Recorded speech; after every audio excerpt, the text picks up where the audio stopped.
friends, welcome to Fabulous Chef. இன்னைக்கு நம்ம வீடியோல ஒரு டேஸ்டியான chili chicken ரெசிபி எப்படி பண்றதுன்னு பார்க்கலாம். இது ரொம்பவே ஒரு டேஸ்டியான ரெசிபி.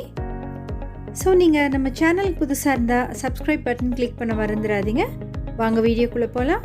ஃபர்ஸ்ட் தேவையான பொருட்கள் பார்த்துக்கலாம். நான் இன்னைக்கு 1.5 கிலோ கோழி எடுத்துர்க்கேன். மீடியம் சைஸ்ல கட் பண்ணி வெச்சுக்கோங்க.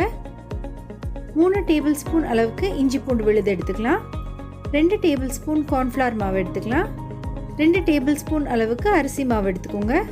2 எலுமிச்சம் பழத்துல ஜூஸ் எடுத்து தனியா எடுத்து வெச்சுக்கோங்க. ஒரு முட்டை வேணுங்க. அது கூடவே கொஞ்சம் chili chicken பவுடரும் எடுத்துர்க்கேன். நீங்க எந்த பிராண்ட் வேணாலும் யூஸ் பண்ணிக்கலாம். இப்போ ஒரு பாத்திரம் எடுத்துக்கலாம். அதுல நம்ம எடுத்து வெச்சிருக்கிற இஞ்சி பூண்டு விழுதை சேர்த்துக்கலாம். அது கூடவே நம்ம எடுத்து வெச்சிருக்கிற 2 டேபிள்ஸ்பூன் அளவுக்கு அரிசி மாவு, 2 டேபிள்ஸ்பூன் அளவுக்கு கார்ன்ஃப்ளவர் மாவு சேர்த்துக்கலாம். இப்போ ஒரு முட்டை சேர்த்துக்கலாங்க. அது கூடவே எலுமிச்சம் சாறு சேர்த்துக்கோங்க. நான் இன்னைக்கு 2 எலுமிச்சம் பழத்தோட சாறு எடுத்து வச்சிருக்கேன். அது கூடவே Anitha chilli chicken powder 100 gram சேர்த்துருக்கேன்.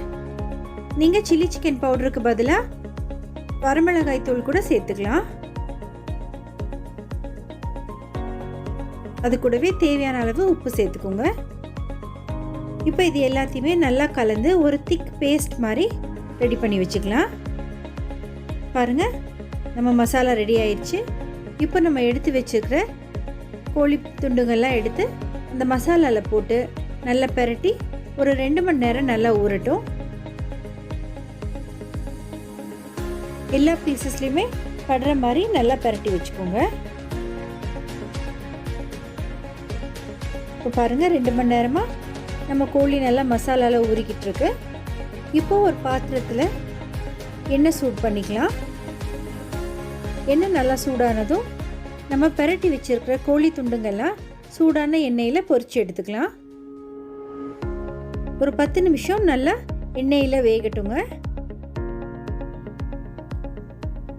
நல்லா கிறிஸ்பியாக வர வரைக்கும் எண்ணெயில் நல்லா பொரிச்சு எடுத்துக்கலாங்க.